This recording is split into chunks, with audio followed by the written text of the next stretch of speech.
श्री हरि बोलो ग्रंथराज श्रीमद् भगवद गीता जी की जय। नमस्कार, स्वागत है आपका हमारे चैनल पर, जहां हम गहराई से समझते हैं भगवद गीता के श्लोक और उनके संदेश। आज हम चर्चा करेंगे अध्याय 6 के श्लोक 27 की, जो ध्यान और आत्म साक्षात्कार की यात्रा को विस्तार से बताता है। तो अंत तक बने रहें और इस दिव्य ज्ञान का लाभ उठाएं। पिछले वीडियो में हमने चर्चा की थी अध्याय 6 के श्लोक 26 की, जिसमें ध्यान में मन को स्थिर रखने की प्रक्रिया को समझाया गया था।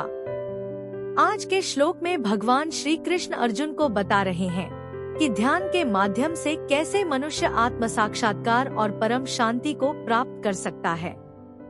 यह श्लोक ध्यान के लाभ और उसके प्रभाव पर आधारित है। श्री परमात्मने नमः। गीता सुगीता कर्तव्या किमन्यः शास्त्र विस्तरया या स्वयं पद्म नाभस्य मुख पद्माद्विनीय श्रिता। अथ ध्यानम शांताकारं भुजग शयनम पद्म नाभं सुरेशं विश्व आधारं गगन सदृशं मेघवर्णं शुभांगम। लक्ष्मी कांत कमल नयन योगिभी ध्यान गम्यम वंदे विष्णु भव भयहरम सर्व लोकैकनाथम। यं ब्रह्मा वरुणेन्द्र रुद्रमृतः स्तुन्वन्ति दिव्यैः स्तवैर्वेदैः सांग पद क्रमोपनिषदे गायन्ति यं सामगाः।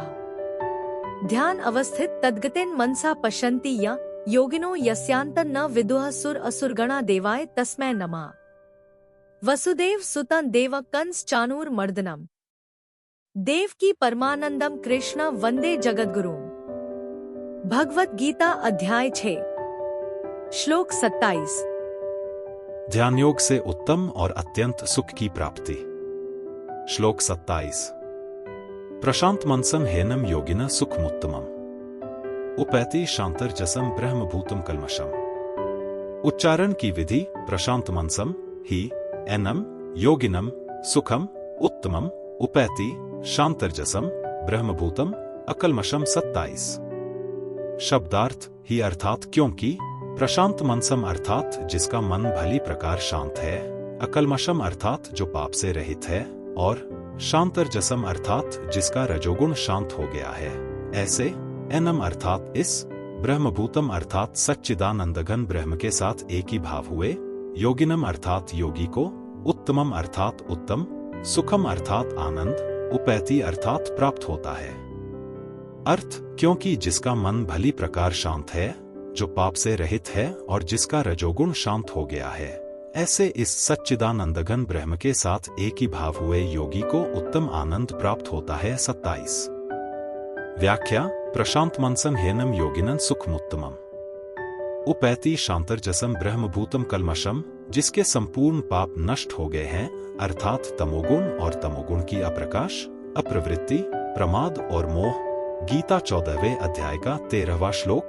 ये वृत्तियां नष्ट हो गई हैं, ऐसे योगी को यहाँ अकल्मषम कहा गया है।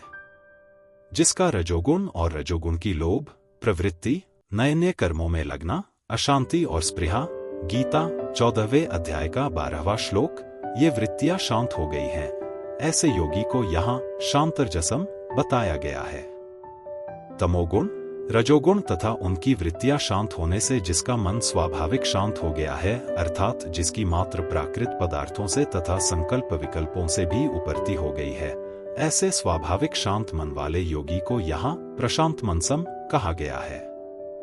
प्रशांत कहने का तात्पर्य है कि ध्यान योगी जब तक मन को अपना मानता है, तब तक मन अभ्यास से शांत तो हो सकता है, पर प्रशांत अर्थात सर्वथा शांत नहीं हो सकता।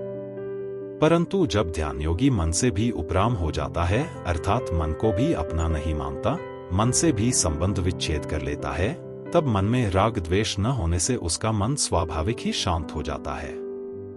25वें श्लोक में जिसकी उपरामता का वर्णन किया गया है, वही उपराम होने से पाप रहित, शांत रजोगुण वाला और प्रशांत मन वाला हुआ है। अतः उस योगी के लिए यहाँ एनम पद आया है। ऐसे ब्रह्मस्वरूप ध्यान योगी को स्वाभाविक ही उत्तम सुख अर्थात सात्विक सुख प्राप्त होता है। पहले 23वें श्लोक के उत्तरार्ध में जिस योग का निश्चय पूर्वक अभ्यास करने की आज्ञा दी गई थी, स निश्चयन योक्तव्य उस योग का अभ्यास करने वाले योगी को निश्चित ही उत्तम सुख की प्राप्ति हो जाएगी, इसमें किंचन मात्र भी संदेह नहीं है। इस निसंदिग्धता को बताने के लिए यहाँ हे पद का प्रयोग हुआ है। सुखमुपैति कहने का तात्पर्य है कि जो योगी सबसे उपराम हो गया है, उसको उत्तम सुख की खोज नहीं करनी पड़ती, उस सुख की प्राप्ति के लिए उद्योग, परिश्रम आदि नहीं करने पड़ते, प्रत्युत वह उत्तम सुख उसको स्वतः स्वाभाविक ही प्राप्त हो जाता है। कल के वीडियो में हम चर्चा करेंगे अध्याय 6 के श्लोक 28 की, जहां भगवान ध्यान और योग की गहराइयों को और विस्तार से समझाएंगे। अगर आपको यह वीडियो ज्ञानवर्धक लगा हो तो इसे लाइक करें, शेयर करें और चैनल को सब्सक्राइब करना न भूलें। अपनी राय और सवाल हमें कमेंट बॉक्स में जरूर बताएं। चलिए मिलते हैं अगले वीडियो में। धन्यवाद। दोस्तों, आज का श्लोक आपको कैसा लगा? क्या आप भी ये मानते हैं कि भगवद गीता सिर्फ एक ग्रंथ नहीं, बल्कि जीवन जीने का एक पूरा नक्शा है? अगर हाँ, तो इस वीडियो को लाइक और शेयर करके अपनी सहमति जरूर बताएं। याद रखें, हर समस्या का समाधान हमारे भीतर ही है। भगवद गीता का ज्ञान हमें यह सिखाता है कि हम कैसे अपने भीतर की शक्ति को पहचान सकते हैं और अपने जीवन को सफल बना सकते हैं। कल मिलते हैं एक और रोमांचक श्लोक के साथ। तब तक के लिए अपना ध्यान रखें और भगवद गीता की सीख को अपने जीवन में उतारते रहें। बोलो ग्रंथराज श्रीमद् भगवद गीता जी की जय। जय श्री कृष्ण।